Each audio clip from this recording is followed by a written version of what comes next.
Yeah. And yo, the Sports Bag Bros podcast is coming on a Thursday. This time it isn't just any Thursday. We won't be talking football today. We already know about the Super Bowl and how that's about to go down. We talked about it on Monday. This is fight week, and we're getting back to our roots. And we're going to talk about the first big fight of 2025 in the first month of 2025. You have David Morrell taking on David Benavidez. If you can't remember the name, just say David. We're gonna have one. Somebody's gonna win named David. There's gonna be decision in David's name, unless there's a draw. What's up? What's happening? Yeah, I'm excited for this one. I think they planned it on the perfect weekend. No football, the week before the Super Bowl. This is a big fight. I don't know if it's for supremacy in the division, but whoever wins is definitely going to be the top dog. Oh, absolutely. Because these two were down at 168 pounds. They were trying to get a fight with Canelo. Everybody's trying to get a fight with Canelo. He's the big bank guy in boxing, period, not just at 168. They could not secure a fight. So each one of them, they moved up to 175, test out their wares, and then now they're fighting one another. So It's almost not going to leave Canelo a choice if he wants to be looked at a certain kind of way.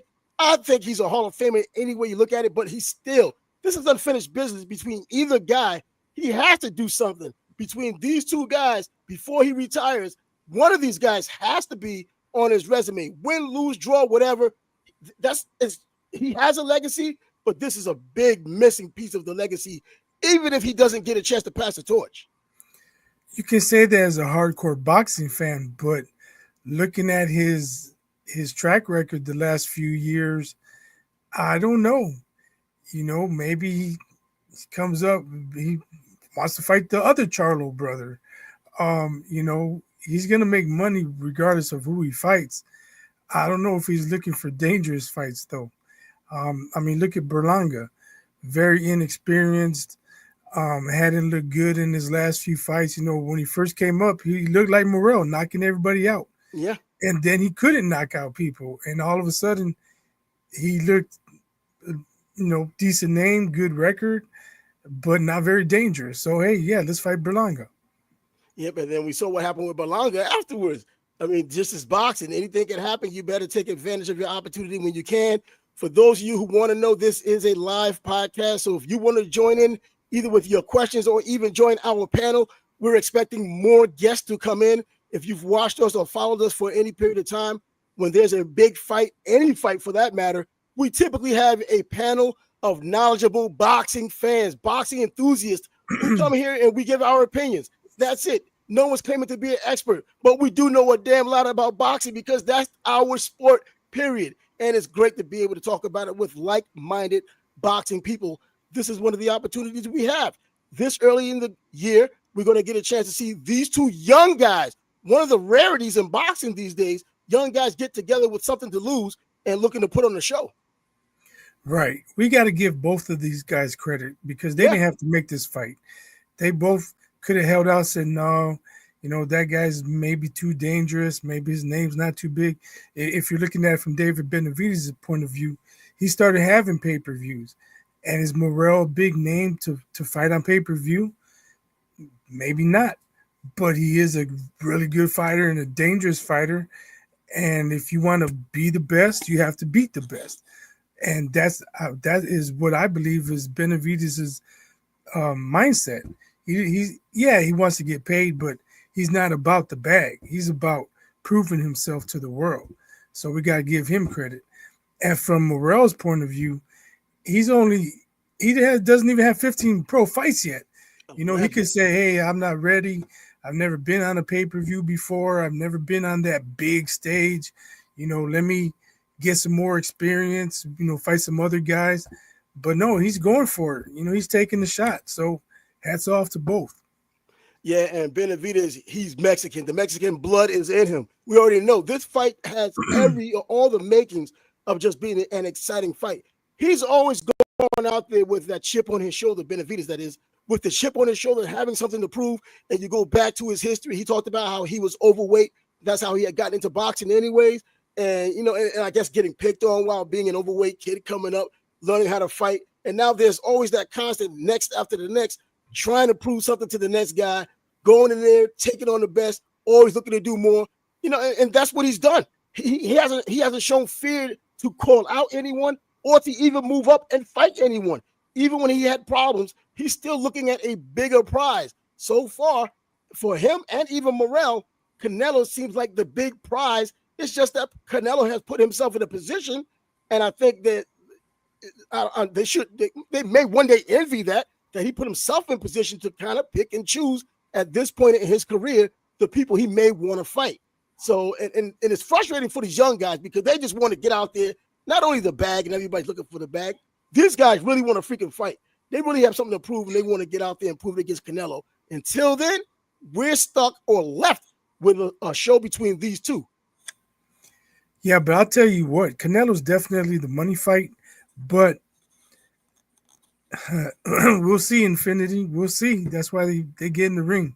Yeah. But Canelo's definitely the money fight, but maybe within the next year or two, Benavidez versus Benavidez. That might be a better fight. Might even be sooner than that. He's already tested himself at light heavyweight.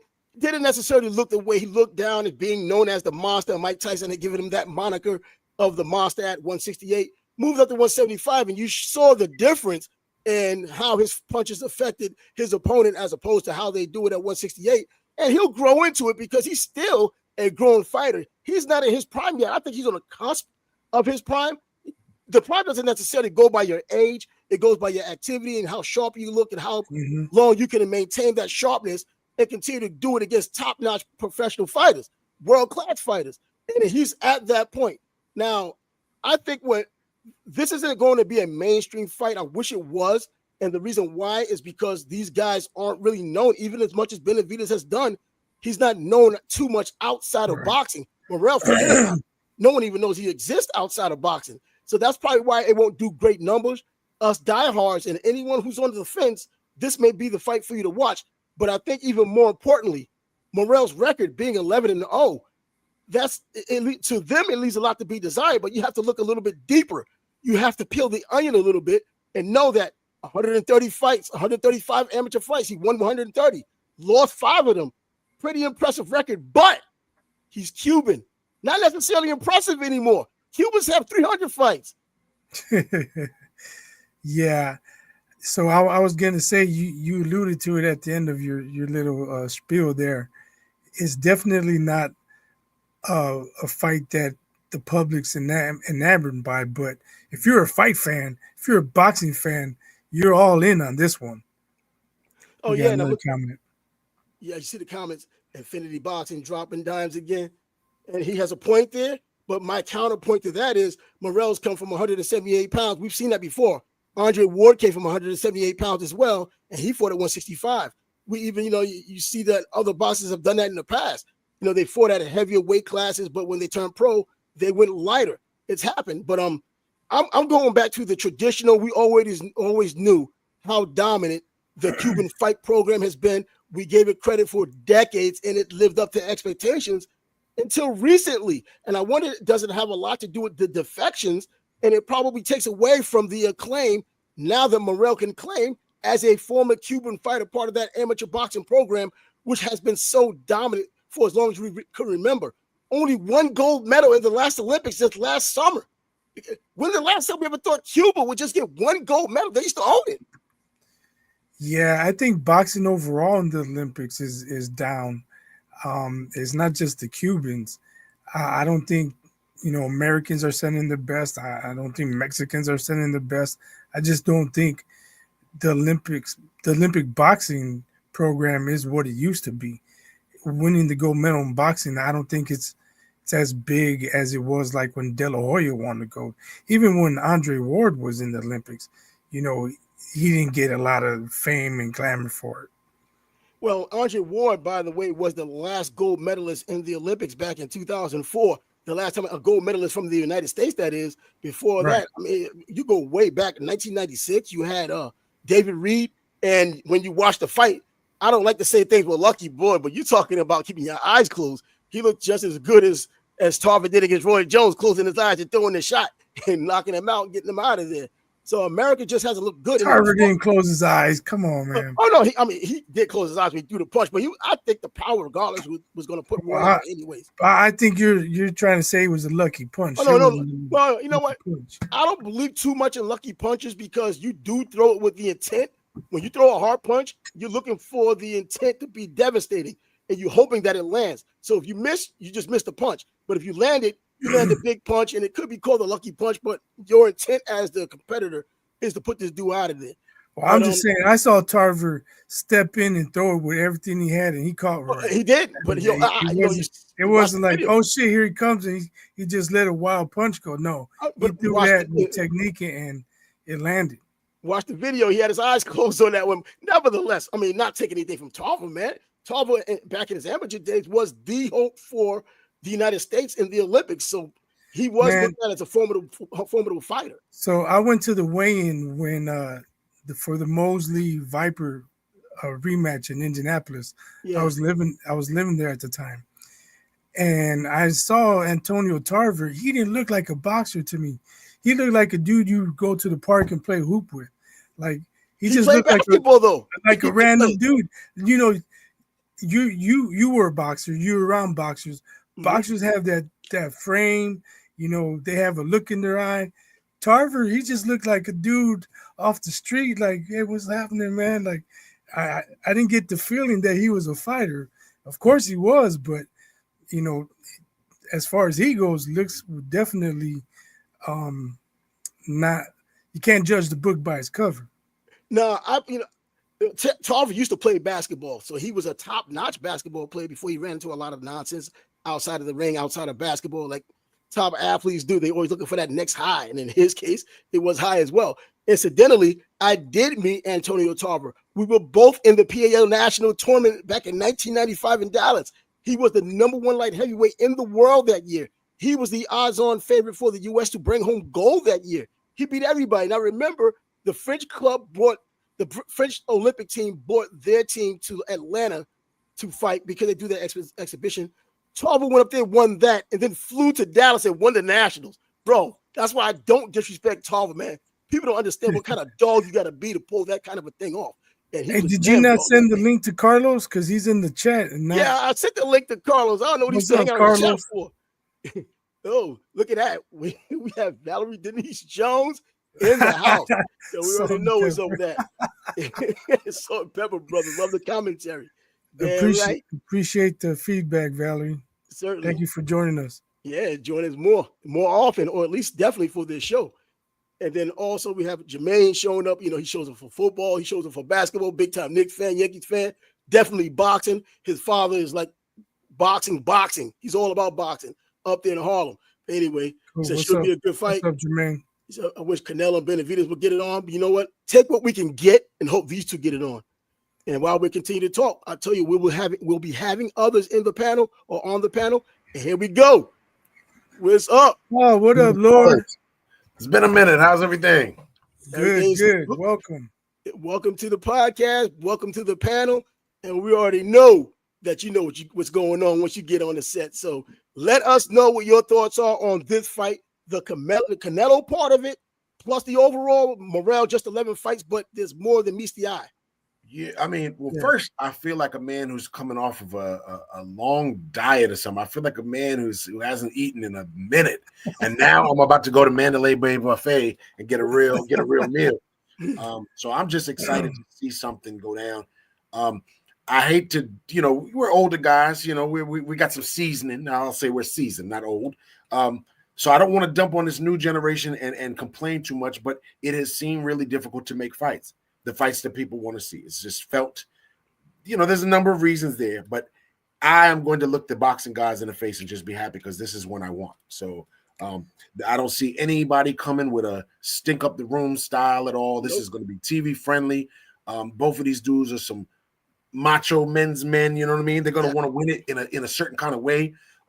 I was about to throw a couple of names out there, but they're not going to Derek Smoke Gainer this one. Like this is going to be Derek Smoke Gainer, bro. Yeah, and I mean, no shade. I'm just saying that some fighters want to win things in emphatic fashion, and I think both guys are going to come to try to do exactly that.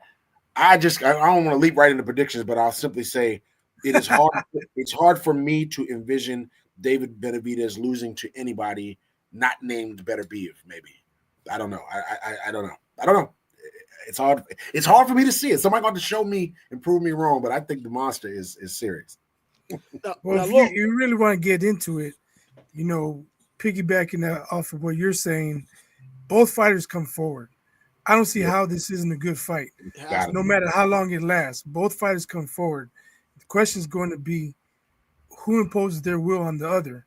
Right. And is Morrell going to be able to deal with the guy who's coming forward or ready to meet him in the middle of the ring? Because most of his fights, he's chasing guys. Yeah. So that's going to be the question. Who can impose their will? It's that proud Cuban school of boxing that he's going in there with as well. You have the Mexican-American fighter that really holds tight to that Mexican root. And then you have him being the Cuban fighter, talking about the high skills, but he does go after you as well. That boxer puncher, but he can really punch. But how well can he really punch? 11 fights, 9 KOs, 2 obviously went the distance. Not a long enough sheet of paper or resume to say that this guy's a puncher or a boxer. He's doing what prospects do. It's just that because of his background, he has fought at least much better fighters than your average prospect at this point. Yeah. You know what? I think it says something about his camp too, that, record, whatever, they're putting him in there with David Benavidez. So they feel a certain kind of way. I mean, you don't just, I always cite back to certain guys like Errol or Evander Holyfield, but when you're called certain types of names and your team treats you a certain kind of way, they know what they're bringing to the table and they got confidence in their guys. So that says a lot because it's not an easy sell to get your fight in there with a David Benavidez. That's just not what I wouldn't want to do. That's not the guy I want to deal with.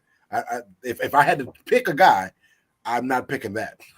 And in today's boxing, I'm not even looking at it in terms of a bad fight either. You're talking about David Benavidez is getting about $5 million. Morrell is getting a little bit over $750,000. So it's not one of those money fights to where he's relatively speaking. Well, I saw an interview where Benavidez was talking junk to Morrell, saying your managers are getting more money than you are. Wow. They're cashing out, because Morrell says his managers are really behind him, and he's got, this whole team. They all support him. And David was saying after this fight, they're all leaving. They're cashing out. I don't know, man.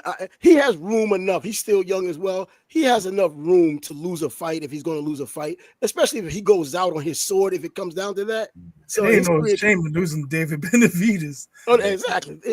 Well, there must be a bunch of shameful people out there, people who've been shamed because he's been beating everybody down the way when they come. Well, the only one who should be ashamed right now is Charlo, the way he went about it. But anyway, was it Charlo or was it what's his name? No, actually it was a Boo Boo who went after it. Yeah. Thought he going to get it, man. I bought into that too, man. I can't believe it. I mean, it seemed like things were going well until they weren't. You know what I'm saying? Like he was impressing me at a time. I mean, Boo Boo's not in it. I think inactivity and the quality of opposition played a big factor. And I'm not saying absolutely he still could have lost that fight, but I don't know that he really. When you got that stuff up under your belt and you know what you've done, it can carry you through some doubt. And I mean, I feel like once Benavidez started landing, it's hard, man. You gotta. That is a recipe for disaster. That's not the kind of guy I would personally want to have to deal with because there's so much going on: the size, the speed, the volume, the attitude. You know what I'm saying? To press you down. That's a hard wheel to grind, man. And I mean. Again, I'm telling you, I think he'd stop Canelo. I think Canelo would quit on the stool. I've said that before. And I know everybody look, I mean, that's a bold prediction. I don't like Canelo, but I would never say he's going to quit on the stool. I'm going to tell you exactly what would happen. It'll be one of these, my shoulder, little steady listen action. My shoulder. Yeah, they'll believe me. There's enough of a PR. I thought he was ready. I thought he was ready to fold in the first Triple G fight around round 9, round 10. He sucked it up, bro. He did. I was like, yeah, he's slowing down. He's ready to fold. I'll tell you what. Hey, I give him credit, even though I think Triple G won. Those last 2 rounds, he came out and went for it. I think Golovkin is a whole nother animal compared to. I would take the best. Give me the best Triple G you've ever seen. He does not want no David Benavidez. He doesn't want that word. I don't know. He don't want that word. I think that Triple G was something serious, man. Well, I'll tell you Benavidez is as well. Benavidez, he didn't want Andre Ward, so I know he doesn't want no David Benavidez. He didn't want that. Benavidez is on record saying he sparred with him a lot and a long time ago when he was just a kid. He's like, he was at the top of his game and he didn't hurt me. Yeah. Now it's sparring. It's sparring, but he was also a kid. Yeah. I mean, look, I have some grown personal biases and things that I'll admit this about myself. But guys that don't move their head off the line, I can't rank you very, you know what I mean? I just feel like there's certain competition I would have had to have seen him against to be a guy who keeps his head on the line as much as Gennady Golovkin did, for me to be like, you know what, he still would have beat him. Mike Tyson used to say this all the time. This is not a tough guy sport. You got your head on the line, you're gonna get dealt with. You know what I mean? But he ate them shots though. He ate those shots with impunity, and he didn't care. And he still gave his own shots, and most guys couldn't stand up to his shots. Yeah, he just out-toughed you. I wasn't a Gennady fan like that. I mean, he felt like Costa Tszyu 2.0 to me, and I wasn't a big Costa Tszyu fan either, to be honest. I just like to see more dynamics and more wrinkles. I mean, it's great to have one or two great things that Grinder got down. Look, he would have whooped me. I mean, I'm just a guy. You know what I'm saying? But when it comes to that upper echelon stuff, I just feel like David Benavidez has shown me things that he's a level above all of that. I don't think Canelo wants it. I mean, look, speaking of guys that haven't fought, I've wanted so much more for Canelo. If I could have picked the way the story is gone, I feel like I've heard this before. Yeah, I used to like him. I used to defend him. I liked him. I was defending him because I like what I see. But the choices that get made, whether it's him or his team or whatever, leading up to something like a David Benavidez now, I just think that would be very problematic. I don't think he wants to have no dig down deep, fight for the ages fight. He's not at that stage. This man is working on it. I go back to Marvin Hagler. It's hard when you got silk pajamas. Yeah. I mean, and you can make that kind of money fighting whoever. Look, Canelo could mess around and fight Jake Paul next, and nobody would even be mad. Well, I would be mad, but nobody else would be mad. So he's at that kind of place where you can't really force him to do anything. But that's why I'm saying this fight is like the next best thing. Because you got two hungry guys at a different place in their career. They're looking to really cement their names. Canelo's way past that. He want to play golf and sing karaoke and all that. So I've always wondered, what hasn't Canelo done? I mean, now this is pretty much the backside of his career. Not exactly the back nine, but it's the backside of his career. Quite kind of the twilight, and so he's at that point where he can pick and choose. But if you look at his career as a whole, who hasn't the hell he fought? See, I think it's the when and under what circumstances that he did fight who he fought. And that sounds nitpicky, but I am a guy who wanted to see it. I wasn't a hater. I'll tell you fighters I don't like. I'll flat out let you know. Calzaghe, kiss my ass forever. Sorry about my language. I don't like him. Calzaghe, how did that happen? Look, y'all were talking about Tarver. I didn't like Tarver. I didn't like John Ruiz. I mean, there's guys I'll flat out tell you I don't like. I'll tell you right now, I still hate John Ruiz. Oh my God, that guy was terrible, man. Yeah, it's terrible. Not terrible, but just couldn't watch him fight, man. It was a hard guy to watch. I mean, there were times where Vladimir Klitschko made it tough for me to watch, and that was more of a frustration because he could do more, but something wasn't going on upstairs, and it just became a jab and grab. But I'll let you know going in if it's a guy I don't like. I like Canelo, which makes me angry that I have more faith in what he can do than it seems like he does. Because the Canelo weight, the rehydration clause, we've said all these things before. Yeah. He had an opportunity to fight people when they're at the height, when their names are really ringing in the streets. That's when you fight them. Like there was a time where he could have back-to-back these Charlos, and it would have been a big ass deal. But you're letting these guys DUIs and they're getting in fights with each other and all kinds of crazy inactivity, and it just weird weight leaps. You fight the smaller Charlo. I mean, it's just the timing of that was weak. I thought that was weak. Fighting the smaller Charlo. Yeah. Don't forget the tainted meat and making. Oh, well, that's. I knew that was coming. Make Triple G weight. He made Triple G weight like at least a year. Well, for the third fight, 2 years. He dumped the belt before he even fought him the first time. He got rid of a belt. You know what I mean? We were waiting. We were waiting. Riddick Bowe versus Lennox Lewis just dumped the belt. So I mean, that's why I'm saying. Like I know at this stage, Canelo doesn't want the kind of problems that David poses because he didn't want them back then. And I think David's only gotten better.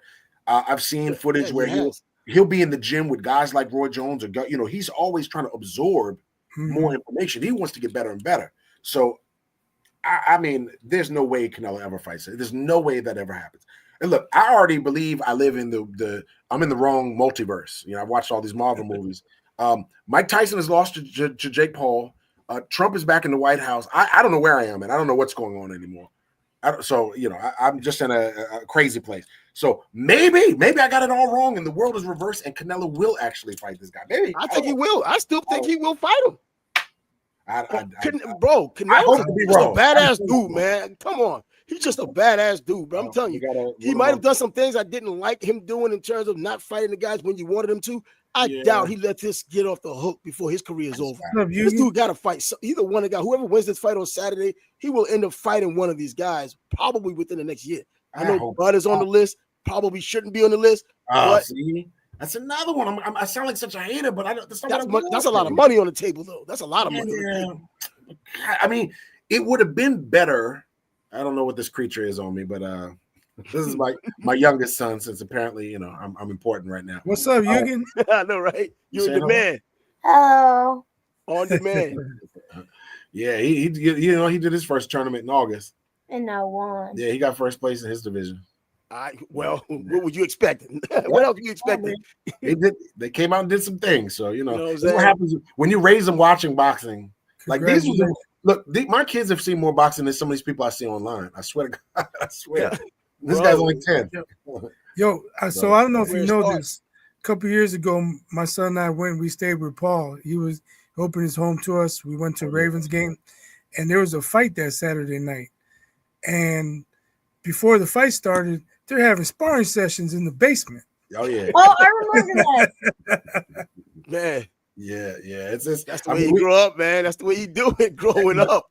I wish my house was like that when I grew up. So I'm like, let me provide the space for that, because now that I'm an old man, let them do it. But speaking of old man, let the old man do his thing, man. Let the old man talk. There's a big fight. David Benavidez fighting Saturday, right? Who? David Morrell. Okay, yeah, it's gonna be good. It's gonna be good. So if y'all stay up, you can watch it. Yeah, this is the first. I'll stay over to you sometime. Oh, he'll stay up. I will literally hear. Get the Sandman Sims up. Security. Get this. We got a man. I will stay over to you. All right. Get out of town. Anyways, my bad. But yeah. So do you guys think Morrell can fight going backwards? I mean, Cubans. They do usually have the whole roster. Do it. Yeah. I feel like I'm actually a little worried about precision punching, because sometimes Benavidez will eat shots that he doesn't necessarily have. Absolutely, he's been buzzed before. Yeah, and this is a thread the needle kind of got it. Again, they're coming in like they think they got it. That's what makes this intriguing. And 175 at that. Look, we're gonna find out if David can fight on the back foot. If Benavidez can, if he gets hurt, like what is he gonna do? He doesn't seem like a tie-up guy. I don't know. You better this learn. Is what I love about this sport, because you don't know. Tommy Hearns can turn into the boxer, and Ray can turn into the puncher. You don't know. We don't know. That's true. That's true. Yeah. Those are all-time greats. They're able to pull that off, and we're finding out whether these guys have that all-time great inside them. Right. I think Benavidez. And this fight is being fought at 175 pounds, so it's not at 168 where they've been dominating everybody. Yeah. So I think, and we saw how Benavidez looked in his first time at 175. Not exactly impressive, a bit lethargic looking. Yeah. Does it change for him, or does it change for Morrell to be a 175? Can he be effective? They both bring 168 power up to 175, so that's the wash.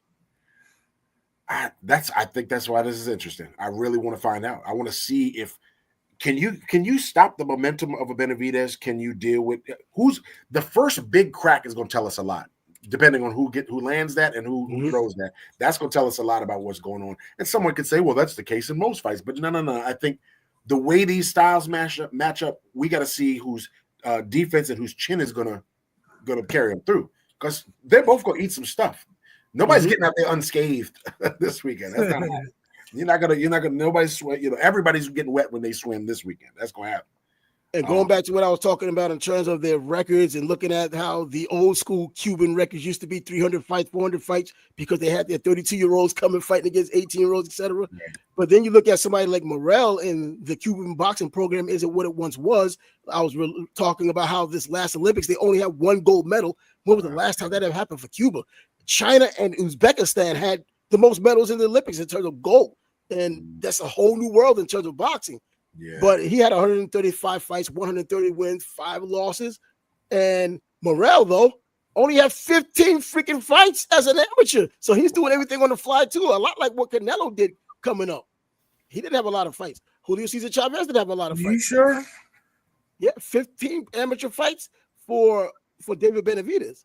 Oh, Benavidez. I thought you were talking about Morrell. My bad. No, Morrell, 130-5. 130-5 for Morrell. Benavidez had 15 amateur fights, but I'm sure there was a boatload of smokers in that mix. It had to be. Yeah. Plus, I mean, growing up, his brother and his family doing it, it wouldn't be like just starting out. You know what I mean? You're just hitting the gym. I mean, he's been around it. So, like, kind of the same way with my kids in terms of the martial arts thing. Well before they actually formally started training, they're just there.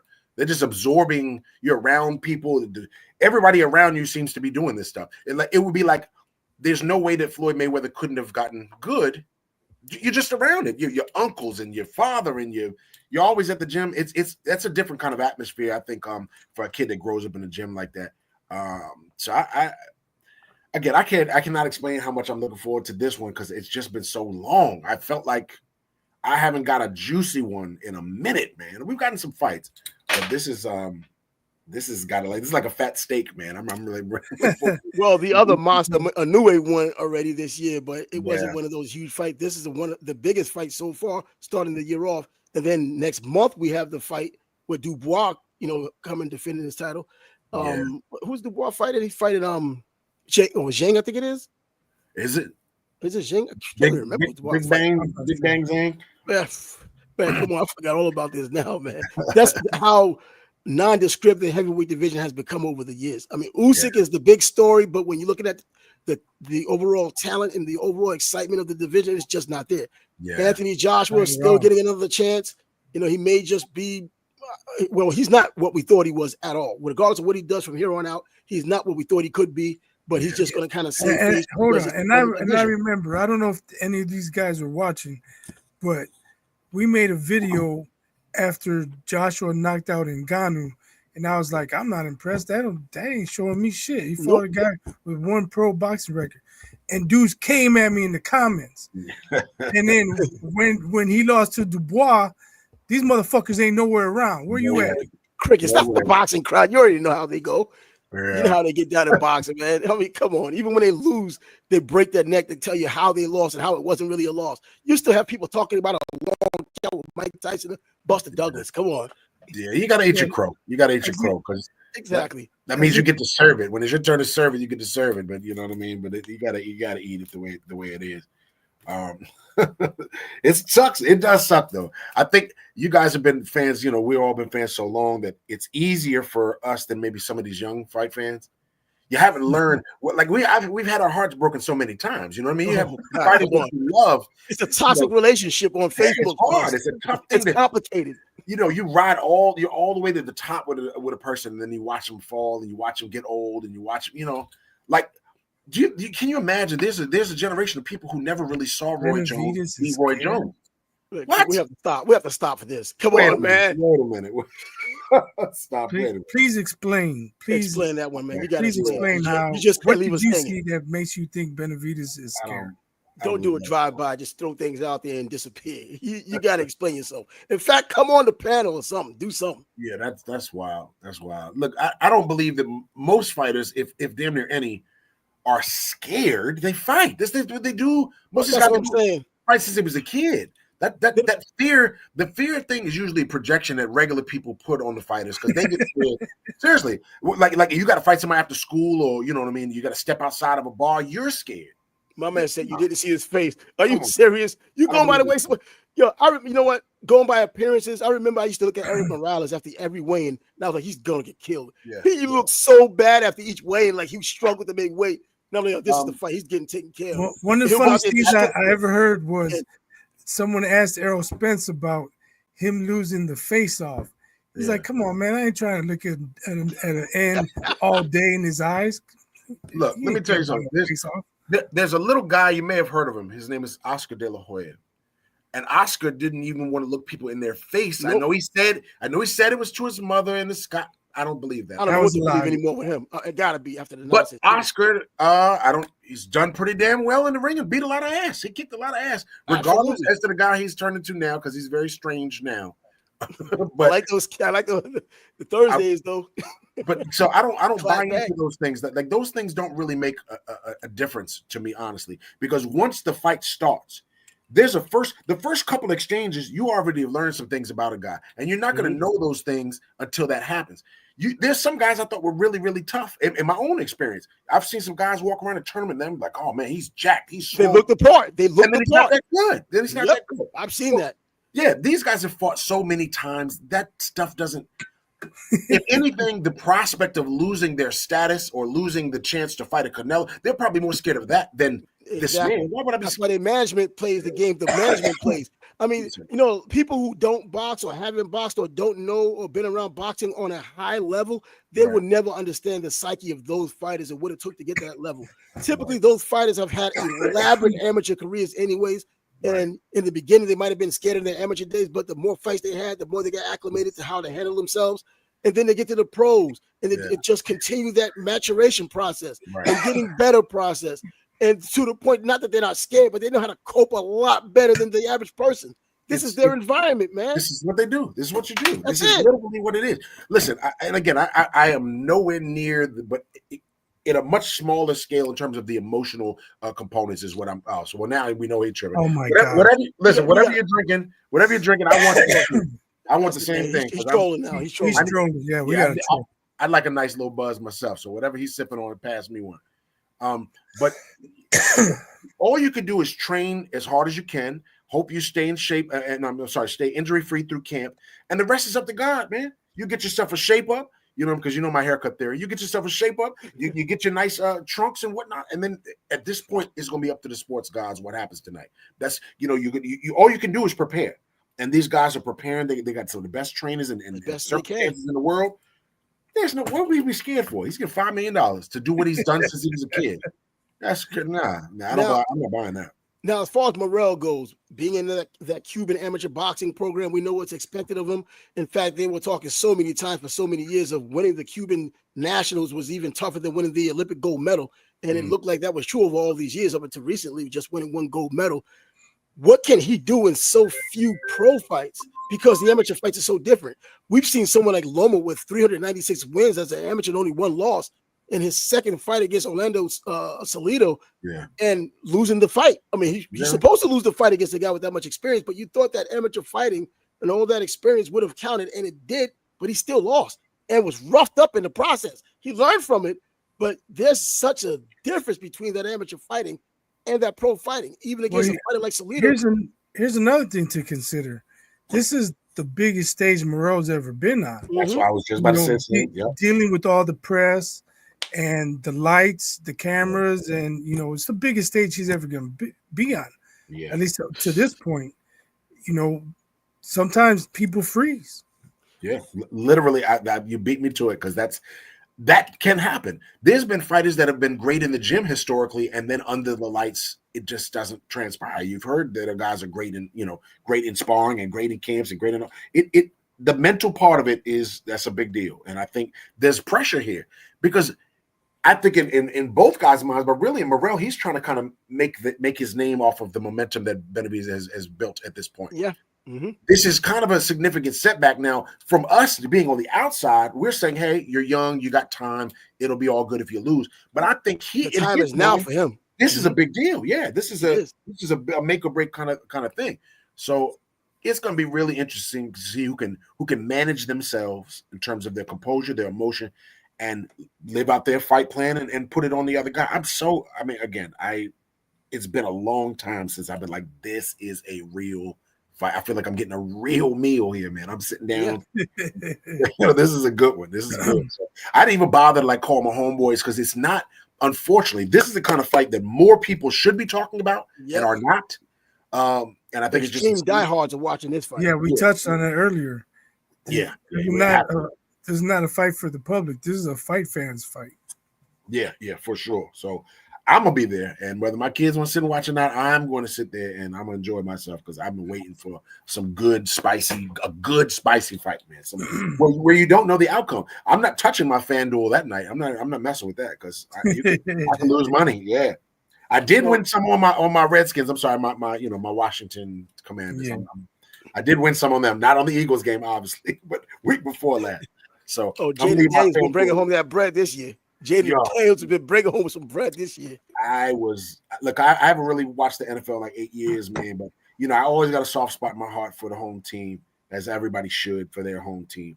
And I was happy to see people felt good. It's been a long time feeling good as a Washington fan. I'm gonna just say I know I'm switching sports, but it's been a long time. It's been a long, depressing decades of feeling bad. So we actually had something to feel good about this year. So, but FanDuel, you're not getting none of me for this fight. This fight, FanDuel would be nice and cold for me because I can't pick. I don't know, man. I don't know what's going to happen. I mean, gun to my head, Benavidez, but I'm a little concerned. I'm a little concerned for the monster, and I like it. All right, you can be a fan of AJ all you want, but don't troll and try and tell us he's a troll. Come on, man. He's not even the greatest of his era. He's not even the greatest in his country. Come on now. And let's give him. I'm going to give him and a guy like Wilder a little bit of grace because they were latecomers, man. I mean, to get to the place that both of them got, considering that, just let it be what that management, man. Boxing, the management means so much. Yeah, they were just carried like in a cradle to where they were. Now, boxing is a dangerous game. There's no easy way to learn, especially to get to that point. You're going to have that pain and suffering just to get there. But, and he was a champ. No one can ever take that away from him. But when you're talking about that, regardless of when you started, because Marciano started late as well. Yeah. So no matter where you started, man, you had to go through some pain and suffering. But when you look at the pantheon of boxing, heavyweights in particular, that guy's not even scratching the surface. No. And I think people's fandom they get a little ahead of themselves when you really like a guy. Like I just said, we've had our heart broken many times. When you do this sport, it's not just a team. You rise and fall with a person. I like my last real love affair because I stopped doing this. I don't do this anymore. I'm gonna be old crazy cat lady and just I'm gonna be single. Like I'm not getting involved anymore. But Zab Judah was my last time that my heart was broken. I was like, I can't do this anymore. What, the Kosciuszko fight? No, well, just his look. We lost to people at the end. We lost a couple guys we should not have lost. No, absolutely. Paulie Malignaggi, Malignaggi's my dude, but I was expecting Zab to win that fight. This battle of Brooklyn, Brooklynites. Bro, so I've seen, enough is enough. I don't fall in love anymore. It just is what it is. I'm gonna just watch and appreciate guys' career for what it is. And some of these dudes, younger cats, they really, AJ was a big thing in their life, and they don't want to really accept the reality of it. But you're looking at of all time, who is he going? I mean, come on. I think we're giving it enough attention, man. Let's move on. Just say yes, but we just had a comment. He's saying it's a 50-50 fight. I'm in agreement. And Paul, even though you said you can't see Benavidez losing, I think you're in agreement too. I'm on the fence. I'm leaning Benavidez. What has me leaning towards Benavidez is the big stage factor. Yeah, we don't know how Morrell's going to act. It could be an X factor. Before he knows it, Benavidez could be all on him, and something he's just not prepared for. Yeah, but one good left hand. It could never know. Yeah, I think I'm feeling 60-40 for Benavidez, but I'm still 40 is a big deal. Like if we're playing Russian roulette and I got a 40% chance of getting out of here, I don't like those odds. Hell no, I don't like freaking 99%. Yeah, that's bad odds, man. So I am concerned. I mean, the pinpoint shots and the power, it's clean. And again, combined with Benavidez's propensity to get hit, he gets hit with some things I just don't feel like he should. And when you're tough and you're strong and you're young, maybe if your chin has never let you down, you got a lot of faith in it. It's the day that when that diamond gets cracked, all of a sudden you're like, oh, this is why people blade off. This is why I need to protect my chin. This is why I need to get my head off the line. I'm concerned about those two things, those two factors meeting. Now, again, I could be totally wrong. David Benavidez could come in there and just put a colossal beat down on, and I could be wrong, but I am worried. Yeah, I say I mean, 60-40. How about I think we're round going to 7? definitely find out if Morrell's 8. power is for real, because I Yeah. think it's a question mark considering his competition. Yeah, exactly. But I'm talking about now. You're talking about when you go into a fight and it's a 12-round fight, your mindset. You only have 11 fights. 9 guys you've gotten them out of there. 2 guys went the distance with you, and now it's a 12-round fight with a guy you know can go 12 rounds. Yeah. And that psychological part of it, when you start getting deep and then you start getting hurt or you start feeling a certain way, or are you trying to conserve your energy, not trying to feel tired, extremely tired by the 8th round, 9th round, then what? Benavidez has been there before. I mean, he's been there too, but Benavidez has done that with the lights on. You know, there are some fighters that it's like chopping down a tree, and you don't like Cotto. Cotto had great poise, so it didn't really matter emotionally what was going down. He's going to come in there with his lunch pail, and he's going to win the next round, or like that's the way he's looking at it. I'm wondering, what if Morrell can't seem to apparently hurt? What if the power doesn't seem like it? Now you could still be out boxing. Say you're pivoting, you're landing clean, you're getting out of there, but it doesn't seem like it's doing anything. Will his mind wilt over the course? You know what I'm saying? Like, will you be comfortable being able to continue to box and just land clean shots and win on points, or will that factor of not being able to hurt him, damage performance down the stretch? Because I mean, some people rely on their power when they find their power is not doing it against top competition. Yep. Yeah. Now you're like, oh my God, second guess yourself. Yeah. Sometimes you just got to be able to be like, all right, well, I guess this is going 12. Let me do what I got to do.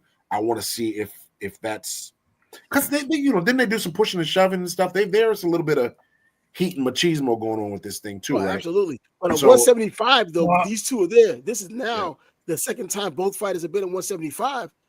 And what now? I mean, you get inside where you talk about the battle of attrition inside, then the overall boxing skill and the punches that'll be landed. Both of them. Well, Benavidez have been hit hard before at 175, and so has Morrell. But now they're hitting each other, both former 168 pounders. And Benavidez is still the one who gets the benefit of the doubt when it comes out to who hits harder. Yeah. I did want to talk about what Paul mentioned. I love the energy for this fight. The press conferences, the face-off, the commercials. They're putting hands on each other. Morrell's throwing the belt at him.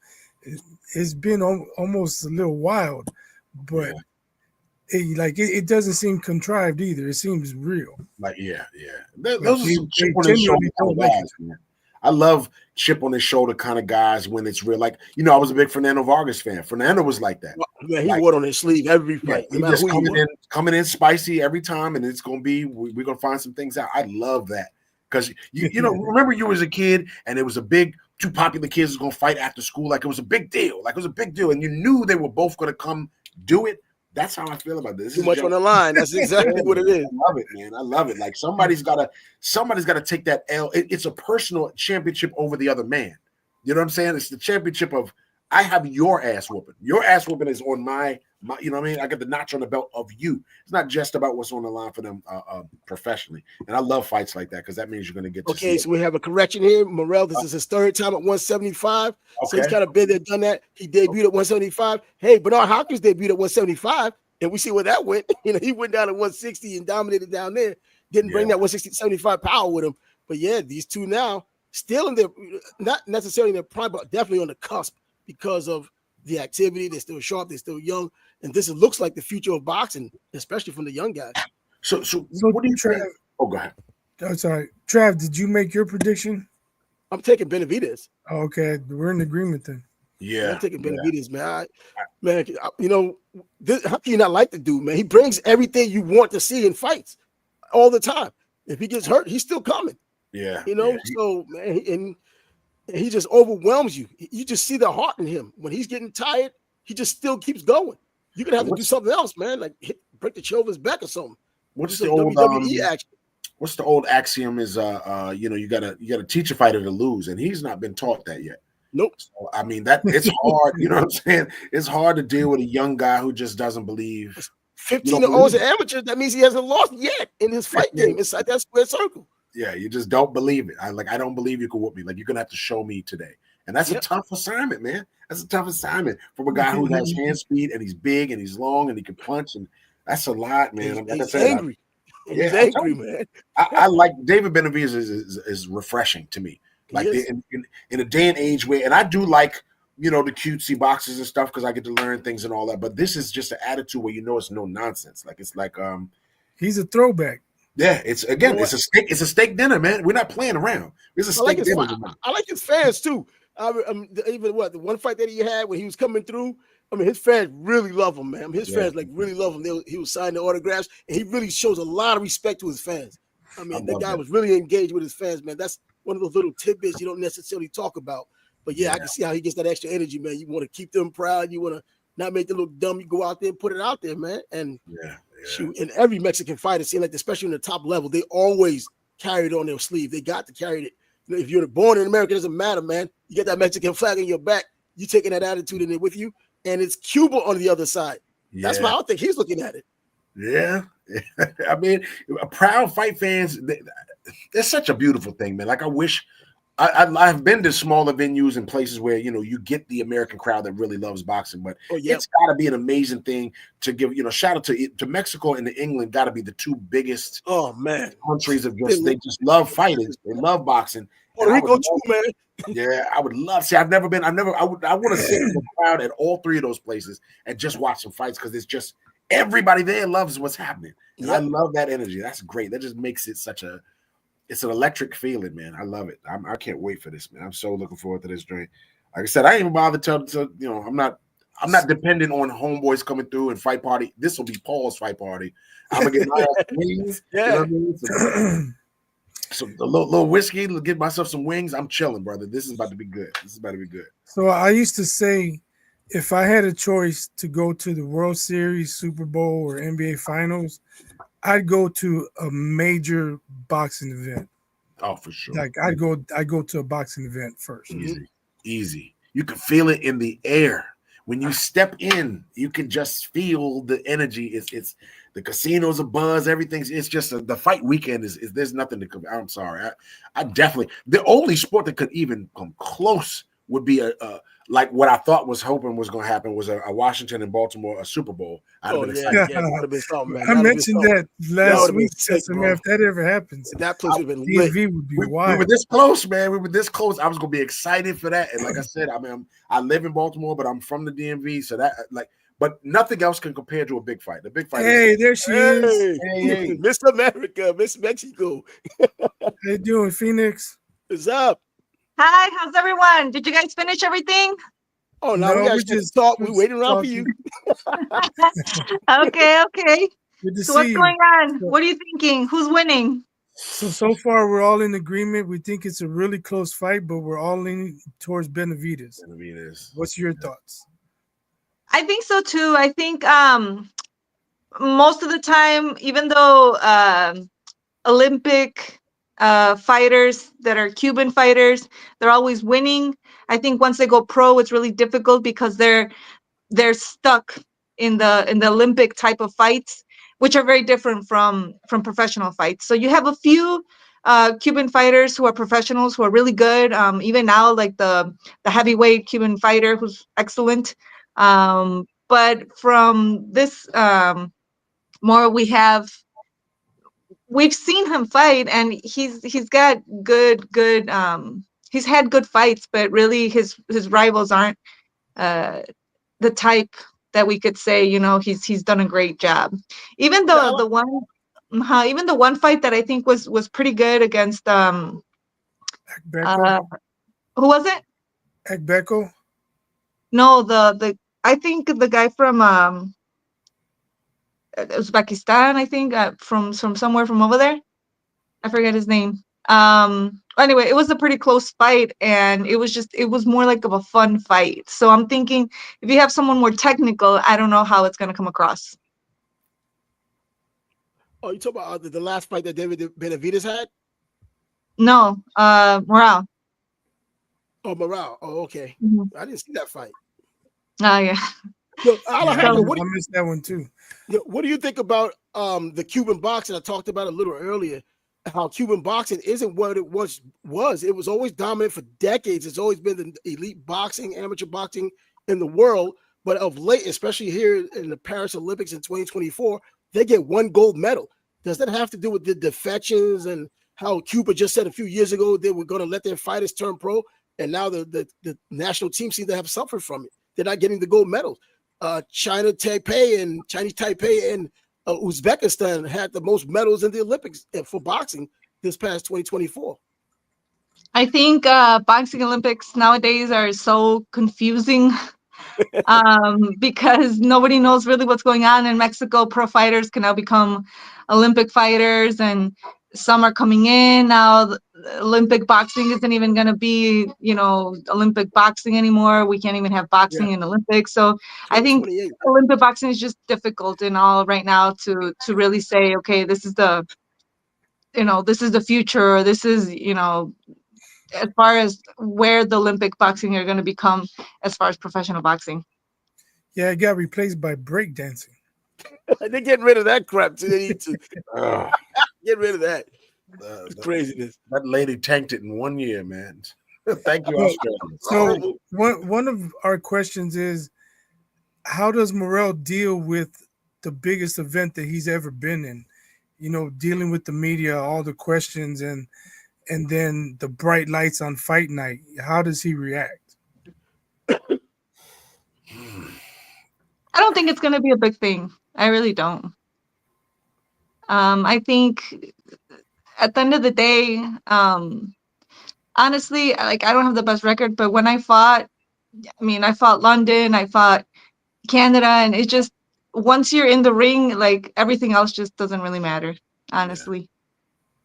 You get there and it's kind of like fun, and you're kind of like, man, I can't go out because I can't eat, I can't do this. I want to see, what's really going on here. But once you're there, you're up there on the ring, it doesn't really matter how you got up, especially, I think it's actually harder when you work. When you fight in your hometown, because you're like, oh, my mom's here, my friend's here, my uncle's here, my grandma's here. And when you're fighting somewhere else, you're just like, I don't even know who these people are. And the lights are cool and this, but honestly, I think he'll just be fine. So skill for skill, where would you go? You think Benavidez is going to win? Will he eke by, or will he show his dominance, having so many pro fights and not a lot of amateur fights himself, but just being the overall more seasoned, fighting against better competition?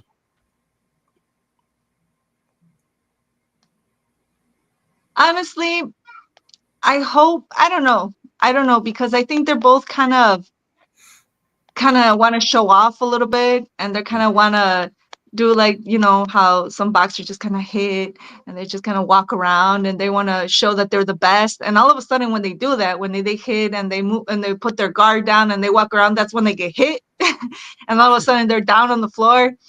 So we're going to see who does that and who's really, on guard, and who's trying to really win. I think, we've seen the way they're talking, the way they're just kind of trying to get some people to watch this fight and get some more money. So up on the ring, we're really going to see who's trying to really dominate, who's trying to really just play around. And based on that, honestly, I think we'll see who's really going to win. So you don't think the bad blood is real? You think it's all for tickets? Yeah. I don't think David Benavidez plays around, man. He's always serious when it comes to the fight game. Well, I think Benavidez always wants to win. I think he's going to hate everybody until, until he keeps winning, because, he's not going to like anybody of his opponents. I think that's what's gotten him, to where he is. And that's going to keep getting him this mentality of, I hate you. I'm going to go up there and, hit you till you're knocked out, or till I win. That's how I think he's gotten. He's beaten some really good, even though they're on their way out, or they've been fighting for a while. He's still gotten really good defeats against boxers that have names, with the mentality that, even though they're great, I'm better and I hate him and I'm gonna get him. So that's his mentality. And if it's this guy or somebody else, I'm pretty sure that's true. But I don't think he personally hates him. But the money, he's getting $5 million, and Morrell is getting over $750,000. A large gap between the two. Probably in boxing, you look at it as a respect thing. I look at it as a one is well known and the other one isn't. So, more well known than the other, and that's where you're getting the money from.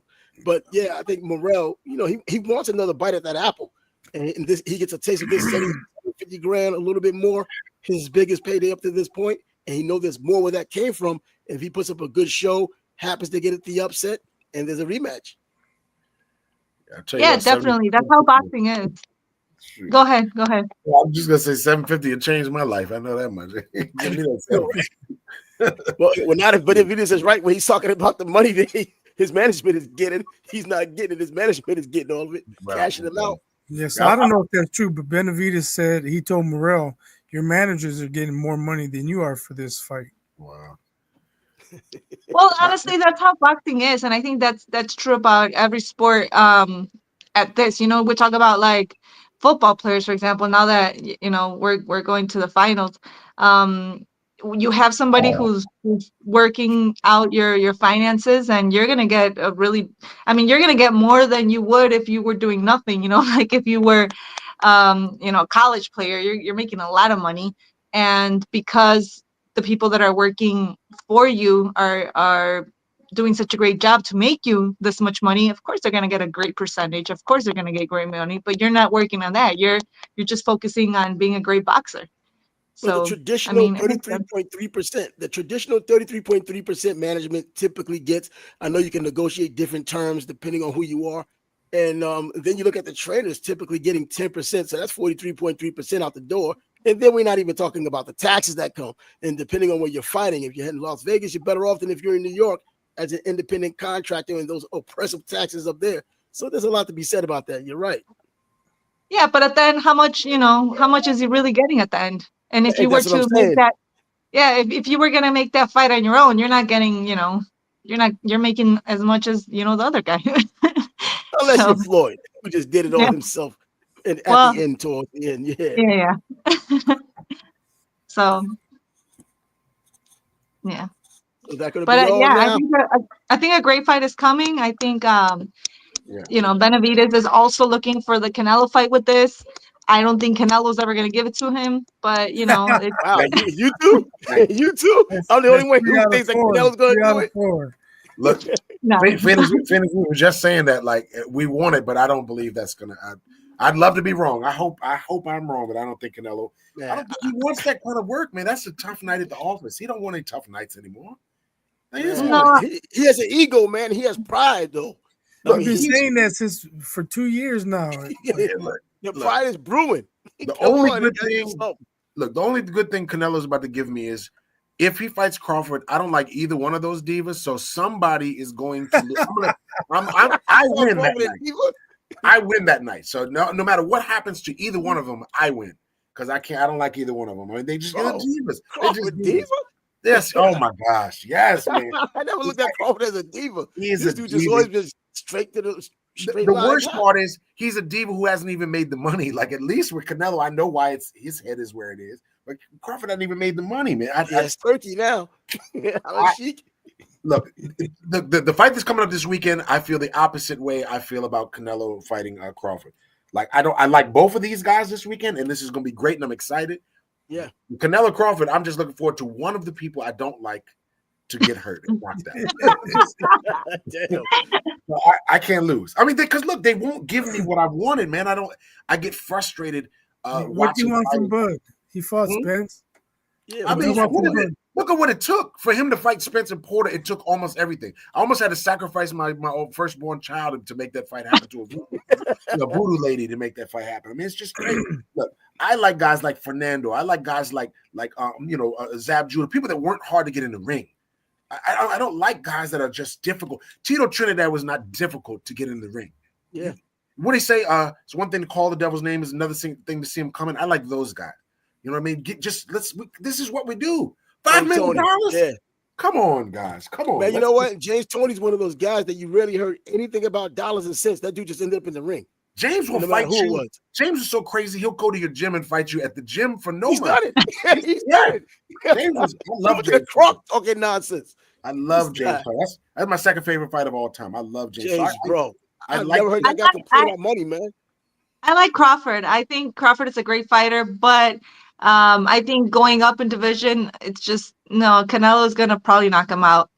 So I think that's where I'm going for it. And plus, I think that's a good fight for Canelo because he's gonna win, and it's an attractive fight for the A world, lot of money. and Yeah, he's gonna make money, and that's what a he's doing lot of right now. He's just looking his way out to make money. he's going to cash out and retire. That's what he needs to do. But I don't know. A Bud can possibly try to upset him in terms of just outboxing him. Don't go for the knockout. Do a little Billy Conn, Joe Louis action. There's not a 13th round to get knocked out in. It's just outbox him. That's it. If the chance is there. Yeah. It's gonna be tough though, because look, he's inactive, going up, moving up. What is it? 2 divisions, and you're going to be 37, almost 38. Yeah. No, that's a reflexes, lot, man. That's a lot, man. That is a lot. I mean, and I remember somebody was asking, a reporter was talking about this fight to Errol, and they were like, "Oh, well, Floyd did it." He was like, "He's not Floyd," and he's not Floyd. He's not Floyd. I mean, that's I think Canelo. And he's not going to have him come down to 152 pounds neither. Yeah. I mean, I just don't. I don't see how this goes down. I think Crawford is biting off more than he can chew. But for that paycheck, I mean, I don't blame you. You know, that's what I mean. That's a lot, man. That's life changing. Way out. When has he ever made that money? You know, and when is he ever gonna make that money if he doesn't fight Canelo? Especially as you say, he's on his way out. So. Especially if it's in Saudi Arabia. Oh yeah, that's probably going to anyway. That's a new place to be. Las Vegas is going down. Right. Las Vegas is nothing now. It's crazy, you know. Put the money up, make the fights. Let's go. These fights are these weird fight times, though. Like you know what I mean. Like a Saturday night is the time, man. Yeah. I mean, I know the world. I love it because I hate being up at 10, 11, 12. I'm sleepy. My son is sleeping. Like, let's do this. 2 p.m. We're done by 5. I go home. I eat.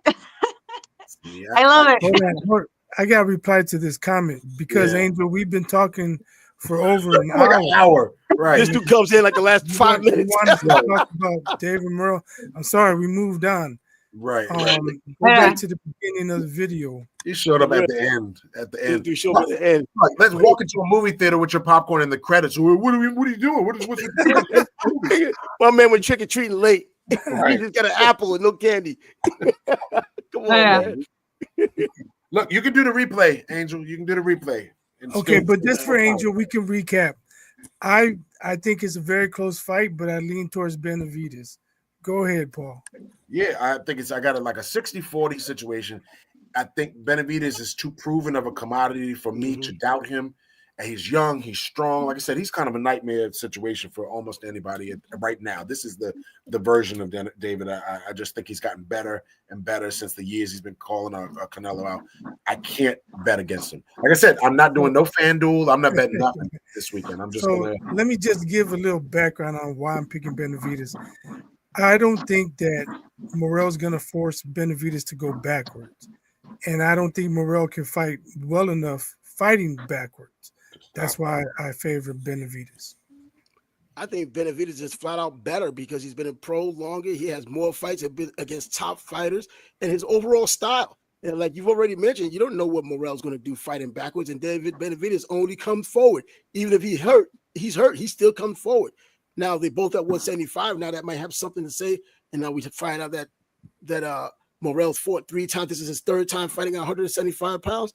But still, and going back to his debut, but his debut wasn't too long ago. The dude only has 11 freaking wins.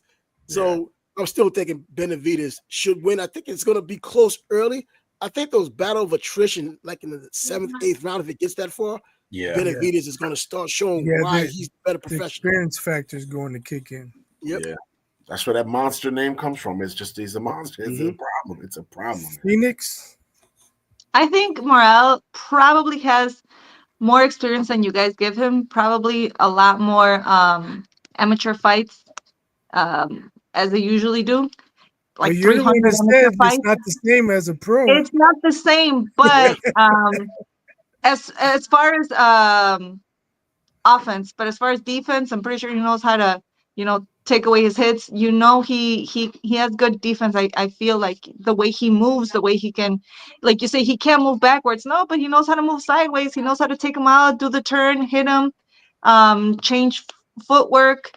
And honestly, I feel like, I don't know, maybe it's due to everything that's been leading up to this. As I said, they've been talking a lot, and sometimes going up to the ring, I don't know how to say it in English, but it becomes contraproducente.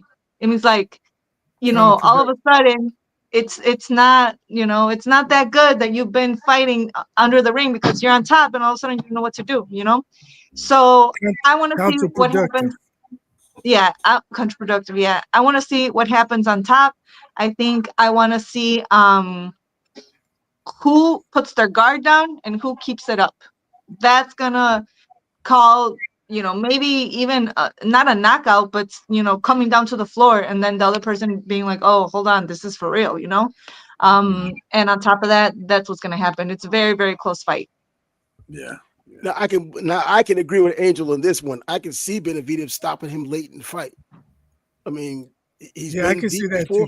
Yeah, I can see that. I think that's a likely scenario as well. I mean, it doesn't have anything to do with the lights. It has a lot to do with just the battle, the attrition, all of those things that come into a tough. You think he's a heavier puncher, or just more technique? More volume. He's a heavy puncher that has volume. That's a combination you don't see too often.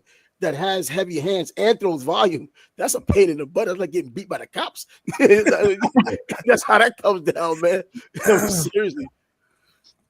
Okay, could be. We'll see. So I think regardless of the outcome, I think boxing fans win Saturday night. Yep. Yeah, for sure. This is good. I'm looking forward to this. Good start of the year. Right. Yeah, great start of the year for boxing. I mean, the little monster got his win, but the real monster's coming and getting his win on Saturday. That's the way I see it. I guess we could close it out right now because we gave our predictions, final thoughts. It looks like everybody has Benavidez in this one. I'm looking like Angel just talked about a late stoppage. I think that's the likely scenario. So I guess he pushed it over the edge to give us something more definitive, not just saying so-and-so is going to win. Yeah, a late knockout looks like it should be in order or could be in order. But we'll find out, and we'll be talking about this on Monday. Are we going live for the fight Saturday? If you want to go live, if you want to do that, we can do that as well. Go live for the fight on Saturday. You know what, Phoenix and Trav, y'all may have just convinced me to put a couple dollars on a late knockout for a fan. Maybe get that money, boy. Get that bread. I mean, look, I need it. It's going straight to bills. We're looking at these grocery prices. It's going straight to the Safeway or whatever because I win anything. It's going to buy some eggs. Spending that money then, and then you got to spend money on the Super Bowl too, man. Got to get those waves, get the guacamole, the whole deal. If Washington had made it, I would have. But now I'm not. I don't. Look, I'm gonna watch it.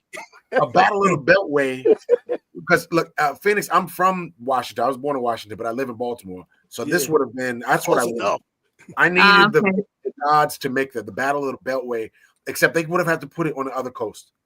Because these people are crazy. That would have been that would be like the White Sox and Cubs playing in the World Series. Yeah, you can't have that out of town. That has to be in Florida or somewhere. You got to get that out of here because they're only 40-minute drive, man. They'll be crazy. Yeah, pick for Morrell by KO.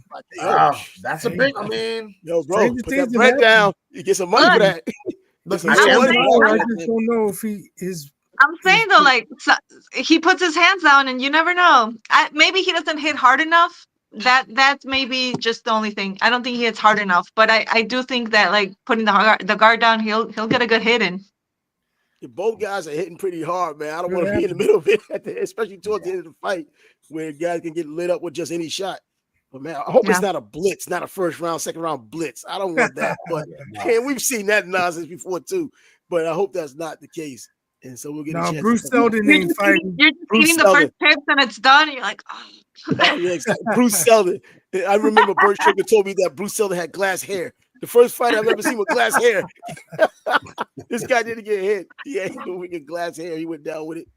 But yeah, we could do the Saturday night fight then. So if you want, for people who are in here, we'll probably be promoted a little bit more.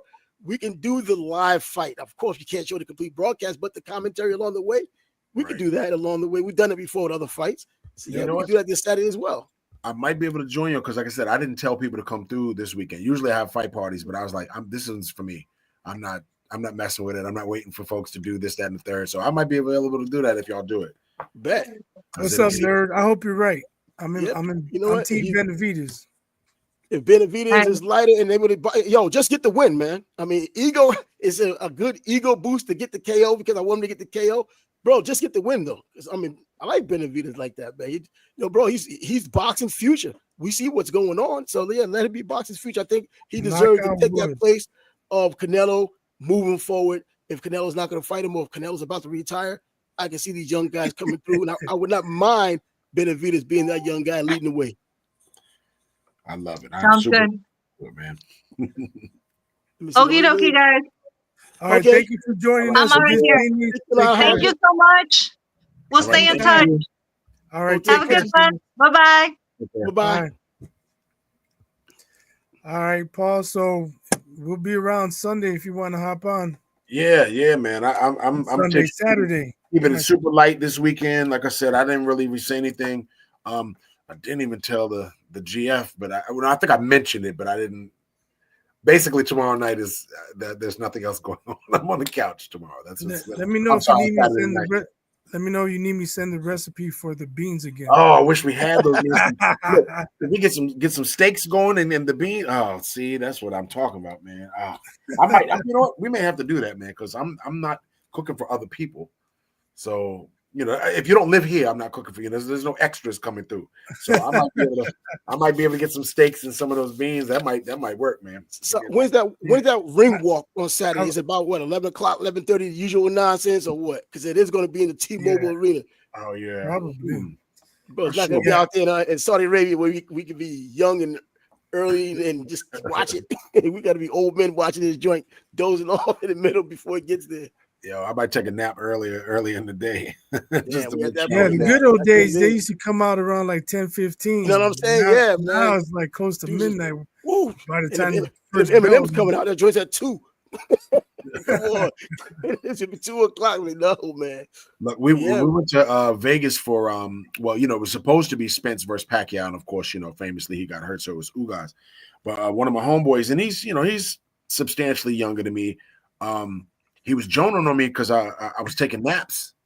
I said, brother, listen, this is Vegas. We're talking about all night. Like you get older, you learn, you know your limitations. Spots. Look, and we're waking up drinking mimosas and stuff with breakfast. So of course I'm taking naps, brother. I'm trying to be up and see this fight. And I'll be.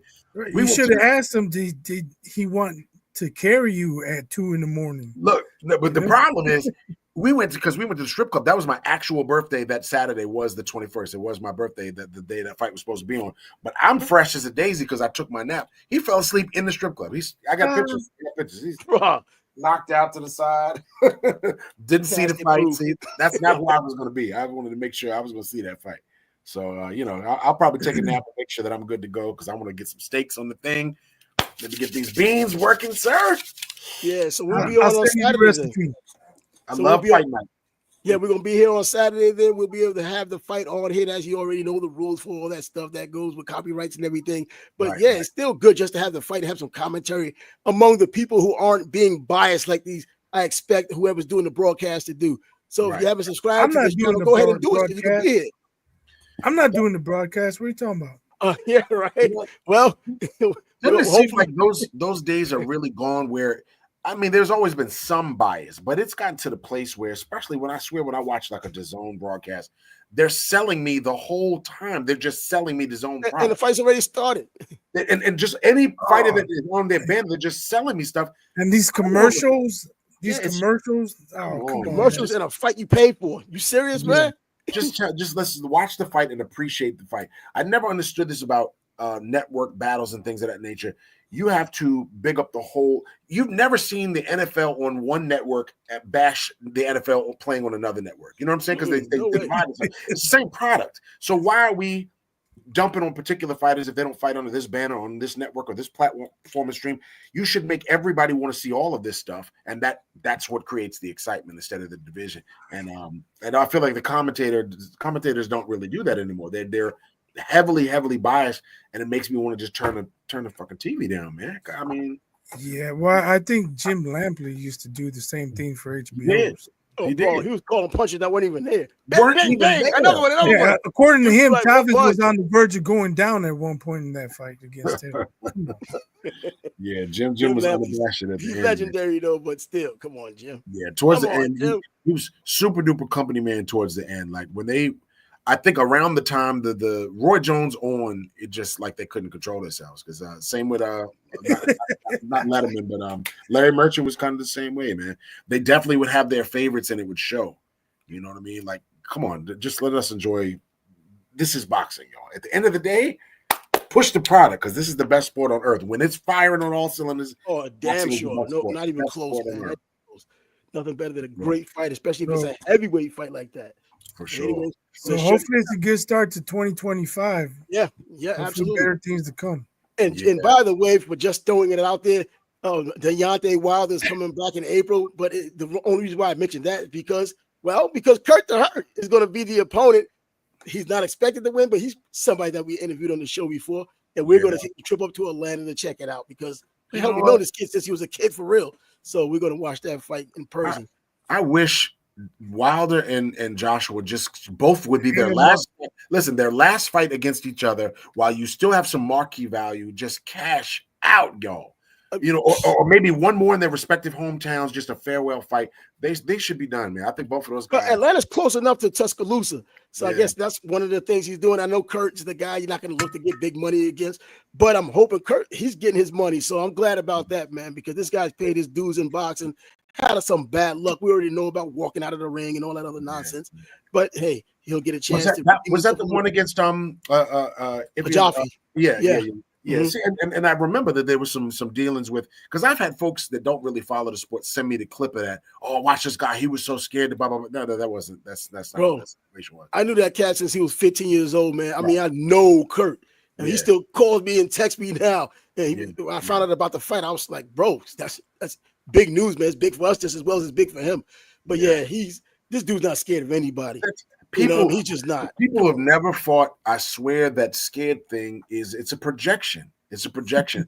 These fighters, what they would have felt. Yep, of how they would have felt. Most guys, let's see, most regular guys have maybe had 10 fights in their whole entire life. Their whole life. Mm-hmm.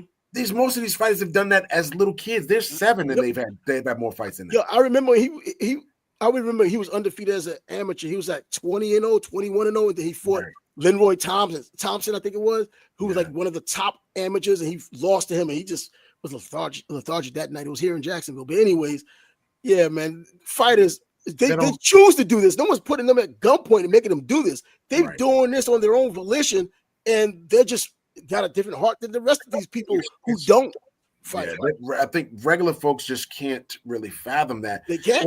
Or certainly if you don't follow the sport, like if you follow the sport intently for many, many years, you've watched all the behind the scenes and you know this stuff and you know how these people are. That's not the kind of fear. That's not the same fear that a regular person fears. You know what I mean? It's not the same kind of fear. You might worry about losing opportunities to feed your family. You might worry about maybe it's a different kind of thing. It's not I'm scared I'm gonna get beat up. Like that's, first of all, if you're a fighter, they've all been beat up many times before. That's happened. Absolutely. Sparring and amateur competitions, that's all happened already. It's not that big of a deal. Curtis fought Zhang before. He fought Zhang. So he's been around. He fought some big dudes. We saw Chris Arreola when they fought on PBC years ago. That ridiculous fight those two put together, man. He fought some top damn fighters out there, and he still loves boxing, man. And for people who probably haven't seen the interview, if you subscribe to the channel, you can go check out that interview we had with Kurt the Hurt, about a month or so ago when he came on. So if you want to just go in on that, also subscribe because you'll be able to come in when we have our thing on Saturday night, live watching the fights, and that'll be cool too. So go ahead and do that. But we can kind of end it right now. Or you got anything else? I was just gonna say thanks a lot for coming in, Paul. Yeah, they came in today. Always good chopping it up with you, my brother. I love it. I love we're wrapping it up anyway. Absolutely. I guess so. Anybody who commented, watched, thank you for your participation. We appreciate it. We'll see you on Saturday. Yep. Until Saturday, deuces, right? Peace.